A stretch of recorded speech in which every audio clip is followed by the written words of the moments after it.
Hi, this is Jeff, and I wanted to talk to you today about understanding general education requirements. When it comes to understanding the classes that you have to take in college to graduate, there's a basic conceptual formula that I've discovered that's true across colleges. The college degree typically equals the general education requirements and the classes that are required for the major. How big does this get? Well, in semester credit terms, it's usually 120 to 128 credits for the overall degree.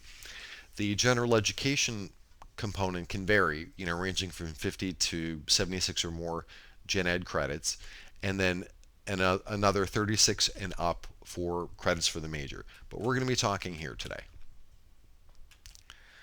Gen Eds for short, as advisors like to call them, can be called different things at various colleges. Some call them the university requirements, others call them even the core curriculum itself, but some will specify there's a subset very often that you have to take on top of these Gen Eds.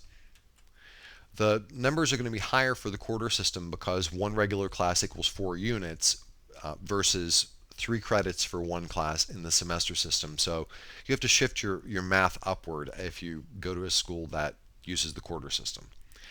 There are some exceptions to this general breakdown. For example, majors like engineering are typically almost all classes for the major or prerequisites for those.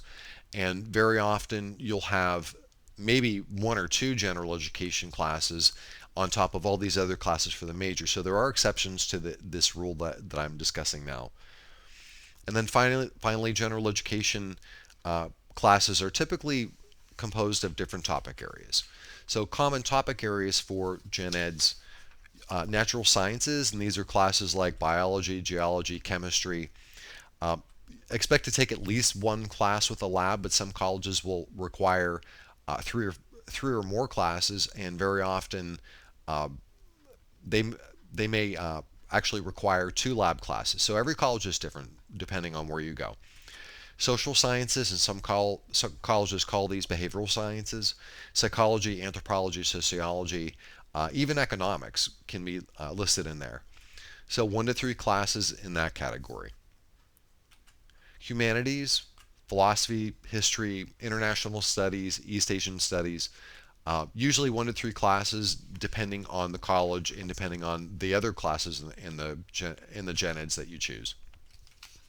Arts, there are typically 2 kinds of art classes: art theory and studio arts like drawing and that type of thing. Usually 1 to 3 classes in this category you should expect to take.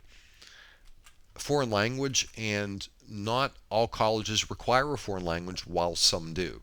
Some will require actually 3 semesters of it. Others will say, no, you don't have to take it at all. What I've noticed across colleges here in the US is that there's a common, regardless of what they call it, there's a common core of what colleges will typically make you take.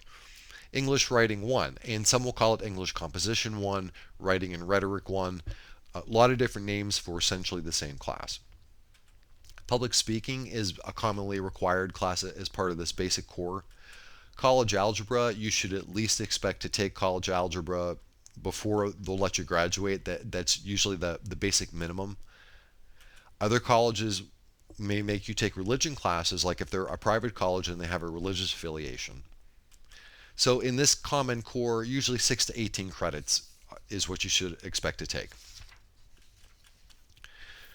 The general education requirements can be found at the school's website, and they may call them university requirements or by some other name.